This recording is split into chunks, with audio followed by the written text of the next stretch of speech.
വർഷം 2003. ലോകത്തെ ഏറ്റവും വലിയ സൈനിക ശക്തിയായ അമേരിക്ക വെറും 20 ദിവസം കൊണ്ടാണ് ഇറാഖിലെ സദ്ദാം ഹുസൈൻ്റെ വലിയ സാമ്രാജ്യത്തെ ഒന്നടങ്കം തകർത്തെറിഞ്ഞത്. ഇറാഖിൻ്റെ ലക്ഷക്കണക്കിന് സൈനികർ അമേരിക്കൻ പീരങ്കികൾക്ക് മുന്നിൽ ചിതറിയോടി. ലോകം മുഴുവൻ ആ സൈനിക ശക്തി കണ്ട് വിറച്ചുപോയി. എന്നാൽ ഇതേ അമേരിക്ക ഇറാന്റെ തൊട്ടടുത്തുള്ള ഇറാൻ എന്ന രാജ്യത്തേക്ക് തിരിയുമ്പോൾ കഴിഞ്ഞ 40 വർഷങ്ങളായി ഒരൊറ്റ കാര്യം മാത്രമേ ചെയ്യുന്നുള്ളൂ: വെറും ഭീഷണിപ്പെടുത്തൽ. അതെ, അത്യാധുനിക ആയുധങ്ങളും ലോകത്തിലെ ഏറ്റവും വലിയ സേനയുമുണ്ടായിട്ടും ഇസ്രയേലോ അമേരിക്കയോ ഇന്ന് വരെ ഇറാന്റെ മണ്ണിലേക്ക് നേരിട്ടൊരു കരയുദ്ധത്തിന്, ഗ്രൗണ്ട് ഇൻവേഷന് ധൈര്യം കാണിച്ചിട്ടില്ല. എന്തുകൊണ്ടാണത്? ഇറാന്റെ കയ്യിലുള്ള ന്യൂക്ലിയർ ആയുധങ്ങളെ പേടിച്ചിട്ടാണോ? അല്ല. ഇറാന്റെ വലിയ സൈന്യത്തെ ഭയന്നിട്ടാണോ? ഒരിക്കലുമല്ല.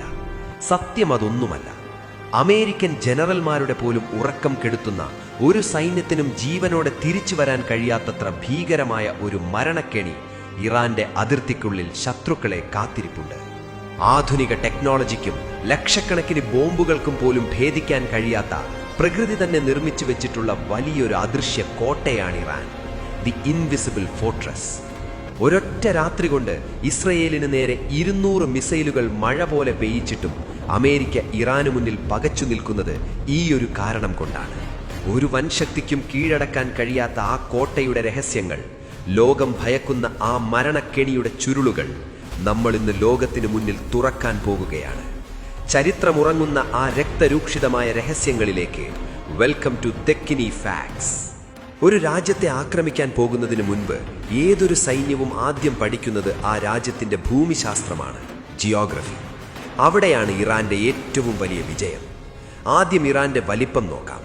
ഫ്രാൻസ്, ജർമ്മനി, UK, സ്പെയിൻ എന്നീ 4 വലിയ യൂറോപ്യൻ രാജ്യങ്ങൾ ഒന്നിച്ചു ചേർത്താൽ എത്ര വലിപ്പമുണ്ടോ അതിനേക്കാൾ വലുതാണ് ഇറാൻ. ഏകദേശം 1.6 ദശലക്ഷം സ്ക്വയർ കിലോമീറ്റർ. ഇത്രയും വലിയൊരു രാജ്യത്തേക്ക് കടന്നു കയറുക എന്നത് എത്ര വലിയ സൈന്യത്തിനും അസാധ്യമാണ്.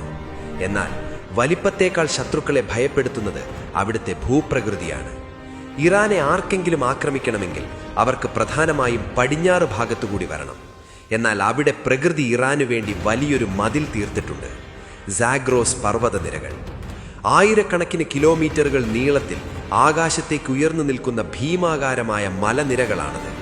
ടാങ്കുകളും പീരങ്കികളുമായ ഒരു സൈന്യത്തിന് ഈ മലനിരകൾ കടക്കുകയെന്നത് ആത്മഹത്യയ്ക്ക് തുല്യമാണ്. ഈ മലയിടുക്കുകളിൽ ഒളിച്ചിരിക്കുന്ന ഇറാനിയൻ സൈന്യത്തിന്റെ മിസൈലുകൾക്കും സ്നൈപ്പറുകൾക്കും ശത്രുക്കൾ വെറും ഇരകൾ മാത്രമായിരിക്കും. 1980-ൽ സദ്ദാം ഹുസൈൻ തന്റെ സൈന്യവുമായി ഇറാനെ ആക്രമിക്കാൻ വന്നപ്പോൾ ഈ പർവ്വതനിരകളിൽ വെച്ചാണ് ഇറാന്റെ ഗറില്ല പോരാളികൾ അവരെ തകർത്തെറിഞ്ഞത്. ഇതൊരു ടാങ്ക് ശവപ്പറമ്പാണ്. ശരി, വൻ ശക്തികളായ അമേരിക്കയോ ഇസ്രയേലോ അത്യാധുനിക ടെക്നോളജി ഉപയോഗിച്ച് ഈ പർവ്വതനിരകളെല്ലാം മറികടന്ന് ഇറാന്റെ ഉള്ളിലേക്ക് പ്രവേശിച്ചു എന്ന് തന്നെ ഇരിക്കട്ടെ. എങ്കിൽ അവർ ആ രാജ്യത്തെ കീഴടക്കുമോ? ഇല്ല. കാരണം പർവ്വതങ്ങൾ കടന്നു വരുന്ന ശത്രു സൈന്യത്തെ കാത്തിരിക്കുന്നത് അതിനേക്കാൾ ഭയാനകമായ മരണമാണ്. ഇറാന്റെ നടുവിലായി സ്ഥിതി ചെയ്യുന്നത് ലോകത്തിലെ തന്നെ കഠിനമായ 2 വലിയ മരുഭൂമികളാണ്: ദഷ്ത് ഇ കവീർ, ദഷ്ത് ഇ ലുട്ട്. കടുത്ത ഉപ്പുവെള്ളം വറ്റി വരണ്ടുണ്ടായ മരുഭൂമികളാണിവ. വേനൽക്കാലത്ത് ഇവിടത്തെ ചൂട് 70 ഡിഗ്രി സെൽഷ്യസ് വരെ എത്താറുണ്ട്. ചൊവ്വാഗ്രഹത്തിൽ യുദ്ധം ചെയ്യുന്നതിന് തുല്യമാണിത്. ഈ അഗ്നികുണ്ഡത്തിലൂടെ തങ്ങളുടെ ടാങ്കുകളുമായി മുന്നോട്ടു പോകാൻ ലോകത്തെ ഒരു പട്ടാളത്തിനും കഴിയില്ല. വാഹനങ്ങൾ കേടാകും, സൈനികർ മരിച്ചു വീഴും. അഫ്ഗാനിസ്ഥാനിൽ അമേരിക്ക നേരിട്ടതിനേക്കാൾ വലിയൊരു ദുരന്തമായിരിക്കും അത്. ശരി, പ്രകൃതി തീർത്ത ഈ കോട്ടകളെല്ലാം മാറ്റി നിർത്തിയാൽ ഇറാൻ സ്വന്തമായി നിർമ്മിച്ചു വെച്ചിട്ടുള്ള വലിയൊരു പ്രതിരോധമുണ്ട്: ഭൂഗർഭ മിസൈൽ നഗരങ്ങൾ. അമേരിക്കയുടെയോ ഇസ്രയേലിന്റെയോ എയർഫോഴ്സിനെ വായുവിൽ നേരിടാൻ തങ്ങളുടെ പഴയ ഫൈറ്റർ ജെറ്റുകൾക്ക് കഴിയില്ലെന്ന് ഇറാന് നന്നായി അറിയാം. അതുകൊണ്ട് അവർ തങ്ങളുടെ ആയുധപ്പുരകൾ മുഴുവൻ ഭൂമിക്കടിയിലേക്ക് മാറ്റി. ഇറാന്റെ പർവ്വതങ്ങൾക്ക് താഴെ 500 മീറ്ററിലധികം ആഴത്തിൽ കൂറ്റൻ തുരങ്കങ്ങൾ നിർമ്മിച്ചു. ശത്രുക്കളുടെ എത്ര വലിയ ബോംബുകൾ വീണാലും ഭൂമിക്കടിയിലെ ഈ രഹസ്യ നഗരങ്ങളെ ഒന്നും ചെയ്യാൻ കഴിയില്ല. ഇസ്രയേലിന്റെ കയ്യിലുള്ള ഭീമാകാരമായ ബങ്കർ ബസ്റ്റർ ബോംബുകൾക്ക് പോലും ഇത്രയും ആഴത്തിൽ തുളച്ചു കയറാൻ ശേഷിയില്ല. ഈ ഭൂഗർഭ താവളങ്ങളിൽ നിന്നാണ് ഇറാൻ തങ്ങളുടെ ബാലിസ്റ്റിക് മിസൈലുകൾ വിക്ഷേപിക്കുന്നത്. ശത്രുക്കൾക്ക് ഈ മിസൈലുകൾ എവിടെ നിന്നാണ് വരുന്നതെന്ന് പോലും കണ്ടുപിടിക്കാൻ കഴിയില്ല. വൻ ശക്തികളായ അമേരിക്കയ്ക്കും ഇസ്രയേലിനും ഇറാന്റെ മണ്ണിൽ കാലുകുത്താൻ കഴിയാത്തതിൻ്റെ രണ്ടാമത്തെ വലിയ കാരണം ഇറാന്റെ ഈ അദൃശ്യ സൈന്യമാണ്. ഇതിനെ ആക്സിസ് ഓഫ് റെസിസ്റ്റൻസ് അഥവാ ശത്രുക്കൾക്ക് ചുറ്റുമുള്ള തീവളയം എന്നാണ് അവർ വിളിക്കുന്നത്. ഇറാനെ നേരിട്ട് ആക്രമിച്ചാൽ തങ്ങൾ ഒറ്റയ്ക്ക് പിടിച്ചു നിൽക്കില്ലെന്ന് ഇറാന് നന്നായി അറിയാമായിരുന്നു. അതുകൊണ്ട് കഴിഞ്ഞ 4 പതിറ്റാണ്ടുകളായി ഇറാന്റെ Islamic revolutionary guard corps middle ഈസ്റ്റിലുടനീളം തങ്ങളുടെ സ്വന്തം സായുധ സംഘങ്ങളെ പണം നൽകി വളർത്തിയെടുത്തു. ലെബനനിലെ ഹിസ്ബുള്ള, യമനിലെ ഹൂത്തികൾ, ഗാസയിലെ ഹമാസ്, സിറിയയിലെയും ഇറാഖിലെയും മറ്റു സായുധ മിലീഷ്യകൾ. ഇറാനിലേക്ക് ഒരു അമേരിക്കൻ അല്ലെങ്കിൽ ഇസ്രയേലി പട്ടാളക്കാരൻ കടന്നു കയറിയാൽ അന്ന് തുടങ്ങും ലോകം കണ്ടതിൽ വെച്ച് ഏറ്റവും വലിയ സർവനാശം.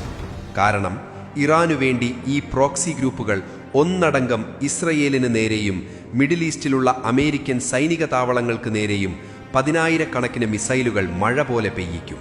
ഒരൊറ്റ രാജ്യത്തോടല്ല, മറിച്ച് 5-6 രാജ്യങ്ങളിൽ കിടക്കുന്ന സായുധ സംഘങ്ങളുമായി ഒരേ സമയം അമേരിക്കയ്ക്ക് യുദ്ധം ചെയ്യേണ്ടി വരും. ചുരുക്കത്തിൽ അതൊരു 3ാം ലോക മഹായുദ്ധത്തിലേക്ക് കാര്യങ്ങൾ എത്തിക്കും. ഇനി ഇതെല്ലാം വൻ ശക്തികൾ മറികടന്നാലും ഇറാന്റെ കയ്യിലുള്ള ആ അവസാനത്തെ തുറുപ്പുചീട്ട് ലോകത്തെ മുഴുവൻ തകർത്തെറിയാൻ ശേഷിയുള്ളതാണ്. അതാണ് ഹോർമുസ് കടലിടുക്ക് അഥവാ സ്ട്രെയ്റ്റ് ഓഫ് ഹോർമുസ്. പേർഷ്യൻ ഗൾഫിനെയും അറബിക്കടലിനെയും ബന്ധിപ്പിക്കുന്ന വളരെ ഇടുങ്ങിയ ഒരു കടൽപാതയാണിത്. ലോകത്ത് ഉൽപ്പാദിപ്പിക്കുന്ന എണ്ണയുടെ 20 മുതൽ 30% വരെ ദിവസവും കൊണ്ടുപോകുന്നത് ഈ ചെറിയ കടലിടുക്കിലൂടെയാണ്. ഇതിന്റെ ഒരു ഭാഗം പൂർണ്ണമായും ഇറാന്റെ നിയന്ത്രണത്തിലാണ്. തങ്ങളെ ആരെങ്കിലും ആക്രമിച്ചാൽ ഈ ഹോർമുസ് കടലിടുക്ക് എന്നേക്കുമായി അടച്ചുപൂട്ടും എന്ന് ഇറാൻ പലവട്ടം ലോകത്തിന് മുന്നറിയിപ്പ് നൽകിയിട്ടുണ്ട്. കടലിൽ 1000-കണക്കിന് മൈനുകൾ നിക്ഷേപിച്ചും തങ്ങളുടെ കൊച്ചു സ്പീഡ് ബോട്ടുകൾ ഉപയോഗിച്ചും അവർ ആ വഴിവരുന്ന എണ്ണക്കപ്പലുകളെ തകർക്കും. അതോടെ ലോകത്തേക്കുള്ള എണ്ണ വിതരണം അവിടെ നിലയ്ക്കും. ഒറ്റ ദിവസം കൊണ്ട് പെട്രോളിന്റെയും ഡീസലിന്റെയും വില സാധാരണക്കാരന് ചിന്തിക്കാൻ കഴിയാത്തത്ര മുകളിലേക്ക് പോകും. അമേരിക്കയുടെയും യൂറോപ്പിന്റെയും സമ്പദ് വ്യവസ്ഥകൾ ചീട്ടുകൊട്ടാരം പോലെ തകർന്നു വീഴും. ഈ ഒരു സാമ്പത്തിക തകർച്ചയെ അമേരിക്കയ്ക്ക് പോലും താങ്ങാൻ കഴിയില്ല. അവസാനമായി ഇറാന്റെ ജനങ്ങൾ. ഇറാഖിലോ അഫ്ഗാനിസ്ഥാനിലോ അമേരിക്ക കണ്ടതുപോലെയല്ല ഇവിടുത്തെ കാര്യങ്ങൾ. 8 കോടിയിലധികം ജനങ്ങളുള്ള വലിയൊരു രാജ്യമാണ് ഇറാൻ. അവിടുത്തെ ഭരണകൂടത്തോട് പല ജനങ്ങൾക്കും വലിയ വിയോജിപ്പുകൾ ഉണ്ടാകാം. അവർ പലപ്പോഴും സർക്കാരിനെതിരെ സമരം ചെയ്യാറുമുണ്ട്. എന്നാൽ പുറത്തുനിന്നൊരു രാജ്യം തങ്ങളെ ആക്രമിക്കാൻ വന്നാൽ ആ 8 കോടി ജനങ്ങളും ഒറ്റ മനസ്സോടെ അവർക്കെതിരെ തിരിയും. കാരണം 1000-കണക്കിന് വർഷങ്ങളുടെ ചരിത്രമുള്ള ആ വലിയ പേർഷ്യൻ സാമ്രാജ്യത്തിന്റെ പിൻഗാമികളാണ് ഇറാന്റെ ജനങ്ങളെന്ന വലിയൊരു ദേശീയ ബോധം അവർക്കുണ്ട്. തങ്ങളുടെ രാജ്യത്തേക്ക് കടന്നുവരുന്ന അധിനിവേശകർക്കെതിരെ പോരാടാൻ അവിടെ ആയുധമെടുക്കാൻ തയ്യാറുള്ള കോടിക്കണക്കിന് യുവാക്കളുണ്ട്. ഇപ്പോൾ നിങ്ങൾക്ക് മനസ്സിലായി കാണും എന്തുകൊണ്ടാണ് അമേരിക്കയും ഇസ്രയേലും ഇറാനെ നേരിട്ടൊരു യുദ്ധത്തിന് വെല്ലുവിളിക്കാത്തത് എന്ന്. പ്രകൃതി തീർത്ത വലിയ പർവ്വതങ്ങൾ, വരണ്ടുണങ്ങിയ മരുഭൂമികൾ, ഭൂമിക്കടിയിലെ മിസൈൽ നഗരങ്ങൾ, ലോകത്തെ വിറപ്പിക്കുന്ന പ്രോക്സി സൈന്യങ്ങൾ, പിന്നെ ലോക സമ്പദ് വ്യവസ്ഥയെ തകർക്കാൻ കഴിയുന്ന ഹോർമുസ് കടലിടുക്കും. ഇറാനെ ആക്രമിക്കുക എന്നത് ഒരു രാജ്യത്തെ കീഴടക്കുകതുപോലെയല്ല, അതൊരാഗോള ദുരന്തത്തിലേക്കുള്ള വാതിൽ തുറക്കലാണ്. മിഡിൽ ഈസ്റ്റിൽ ഇപ്പോൾ സംഭവിച്ചുകൊണ്ടിരിക്കുന്നത് ഒരുപക്ഷെ ലോകത്തിന്റെ തലവര തന്നെ മാറ്റിയെഴുതിയേക്കാം. ഈ മെഗാ ഡോക്യുമെന്ററി നിങ്ങൾക്ക് ഇഷ്ടപ്പെട്ടെങ്കിൽ തീർച്ചയായും ലൈക്ക് ചെയ്യുക. ഒപ്പം നിങ്ങളുടെ സുഹൃത്തുക്കളിലേക്കും ഷെയർ ചെയ്യുക.